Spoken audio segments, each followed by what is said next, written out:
Good morning, staff. Welcome back. We're taking some time this morning to do our school year launch together, but in our individual buildings. With that, I have to tell you, I am just thrilled to be launching our second school year together. We have a very brief overview for you this morning, but before we get into that, just want to say a big thank you to all of our summer crew that have been working tirelessly to get our buildings ready, working on all of our facilities. You'll see in a few minutes that we have done a significant number of facilities upgrades, and so would not be possible without our custodial crew and all of our support staff. So big thank you to them. And also, I want to extend a debt of gratitude to our community. They worked side by side with us through this last budget cycle to make sure that we have what we need to service the kids the way we need to. So just again, a really big thank you to both of our communities that stood with us and stood behind us, and in some cases stood in front of us to make sure that everybody was on board and in support of our school system. And so now it's time for us to put all of that into action. This morning we're going to talk a little bit about where we are as a district. We're going to talk a little bit about where we're headed, and then we're going to go a bit deeper into just how we get there. And of course, I want to start with the work that we have been doing in teaching and learning. We know that students come first, and we know that the work we do with our kids each and every day is, other than safety of course, is the most important thing that we do as educators. And so we have put a significant amount of time, effort, and energy and resources into making sure that you, the educators in front of our kids, have the tools and the support that you need to be as effective as possible in your work every day. First and foremost, we are launching this year our new science curriculum. And I want to say right up front, this was tough. It was not an easy process, and just a huge kudos to our teachers that jumped on board and took this work head on to write our new science units and to go through the process of piloting, which I know all of our elementary teachers will be doing in the month of September. But we had some early adopters that went on that piloting journey in the spring. And so again, just a debt of gratitude for those individuals that took that work on, because we're all going to benefit from that. And so this year we are launching K-12, our new science pilots. 6 through 12 is ready to roll. They have the resources and materials they need to get started.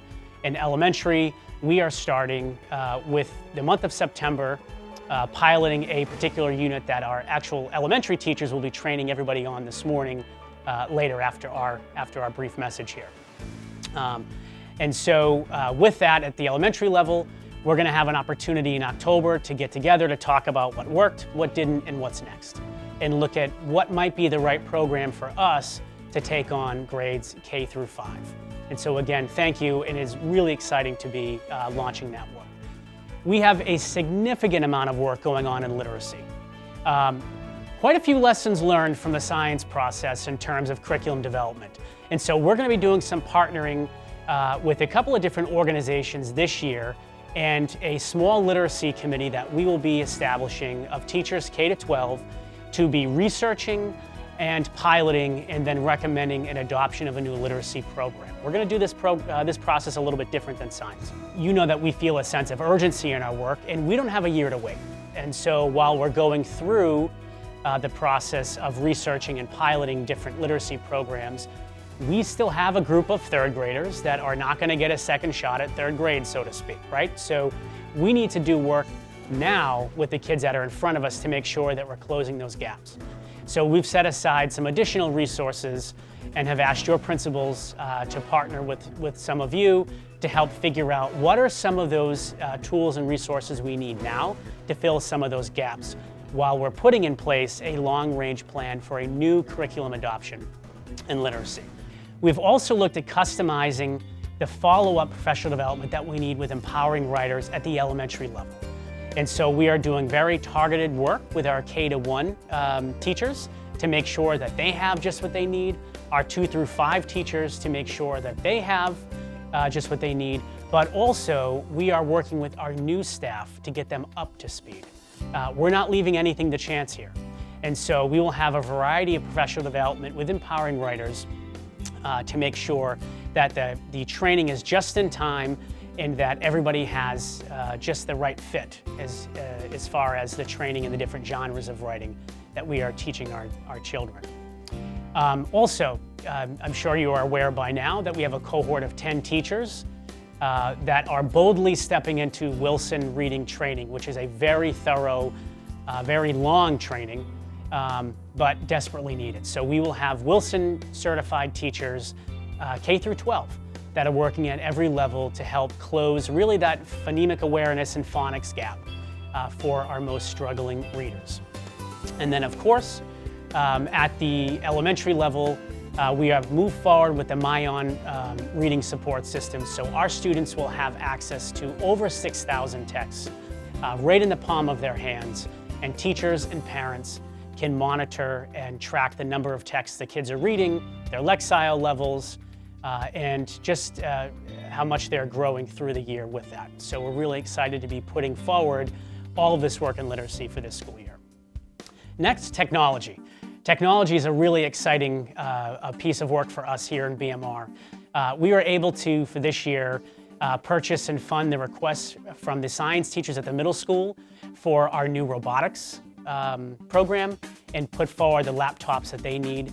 We were able to increase our Chromebook usage and acquiring of Chromebooks district-wide.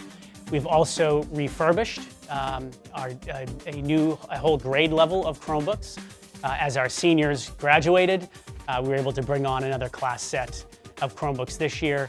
And also, we're really excited to be finally launching the one-to-one device with our tablets for all second and third graders that are designed to help them utilize the MyOn program. And teachers, you can use these right in your classrooms, so that when kids are taking a few minutes to read silently, they will have the tablet right in their hand. They can log right into their MyOn site, and you can track and monitor what they're doing over time with that. So we're really excited to be offering that finally to all of our second and third graders.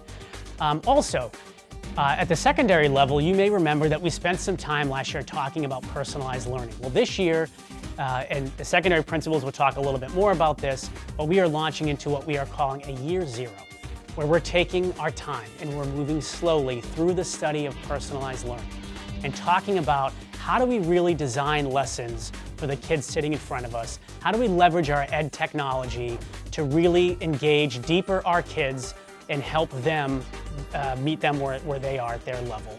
But also those students that are really accelerated learning, how do we push that forward and push that faster? And so we're going to be taking some time this year to really delve deeper into personalized learning at the secondary level. And lastly, we are in the exploration phase of looking at a new user-friendly website and the possible development of an app for our school district, and that will really help bring us into the 21st century. The next piece of work is really around our assessments and using those as a driver for teaching and learning. We are continuing with STAR in grades 2 through 9, and again, we'll have customized professional development for those returning staff who need it, those new staff, and for our new instructional coaches that are going to be able to work side by side with our teachers and really helping to pull apart those test results and use them to drive the day-to-day lesson planning. We are excited to be adding this year a K in first grade early literacy assessment. We piloted it last year. We heard great feedback from the teachers that use it in grade 1 and said that, the information that they were able to really pull out of this early literacy assessment did help them, in particular with developing some stations in their classrooms. And so we did move forward, and we have that piece in place for all of our K-1 classrooms across the district, and we'll have very targeted training there. For our leadership support, both at the principal, central office principal and classroom level, we are working with Focus Schools again, and will be really anchored in their year 2 expectations. And so we're very excited to be partnering again with Carrie Purcell and her team that will be in our district every month, meeting with all of our principals, meeting with all of our instructional leadership teams at each school level, and doing very targeted training around to help us kind of build our instructional leadership muscles. And then lastly, can't forget math. We're very pleased that we have updated and aligned K-5 Envision's curriculum math maps. And so again, later on this morning at the elementary level, we're going to hear a little bit about how to use those maps to help us align our instruction K through 5 across the district. So shifting gears and talking a little bit about our facilities. We know that we need all the right tools, but we want everybody learning in really healthy, clean spaces and updated spaces. And so with that, we have had a tremendous amount of work done at JFK this summer as far as boilers, windows, and doors. And while we're not 100% finished with that project yet, it will be soon, we are very pleased with the progress of that and what an impact it'll make on teachers and on students to be in a more updated facility. We are very pleased on one hand and almost saddened on the other that we need to do this, but we are putting a lot of energy into hardening our schools. It's a term that unfortunately now we need to use in terms of school safety, but we can't learn if we're not safe. And so we have worked across the summer. We have applied for grants and have been awarded grants to help us increase the security in every single one of our schools. And know that we're looking at this from two perspectives. We call it hardware and humanware. And so the hardware is actually upgrading, and in some places just installing, the safety mechanisms that need to be in place in a state-of-the-art security system. But the humanware is really on the training end and making sure that our staff and students know how to prevent issues, but also know how to respond in case there is a situation that does occur. Along the same idea, at BMR High School, a significant amount of work has gone into our new fire system. New smoke detectors, heat detectors, and a new fire panel. Again, you cannot put a price tag on safety. And so we have been hard at work with the fire chief all summer, to be frank, installing our new fire system at the high school to make sure it is the most up-to-date and safest system that we can put in place. With that, we have installed brand new phones in every classroom, in every building across the entire school district. So now we have a state-of-the-art voice over IP phone system. Teachers, I ask for your patience, because when you go in your classroom, if you had a phone in your room, the new phone might not be where it was. Our new phone system operates on the internet. And so you will notice that your new phone is next to your computer. But we should have a seamless transition from our old system to our new system. And we're really happy and pleased that everybody will have a phone in their classroom. And then lastly, we have installed at this point a new hot water heaters for both the middle school and for JFK. So we mention all of these things because, as we talk about really strengthening the work in teaching and learning, we cannot ignore the facilities issues either and have to take those head on to make sure that we are teaching and learning in the most upgraded facilities possible. And so this brings us to what next? So where do we go from here? As you know, we have a district improvement strategy in place. This strategy came from all of you. This is something that took months for us to develop and dozens of conversations with our community, with our families, with our town leadership, with our students, with our staff members, with our leadership team and school committee.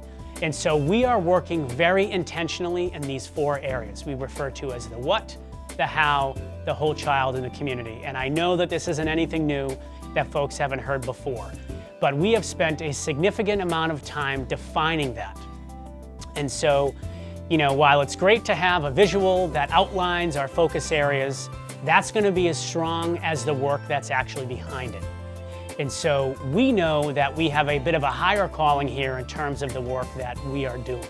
And as a leadership team, we were really able to put pencil to paper and define deeply the focus of our work.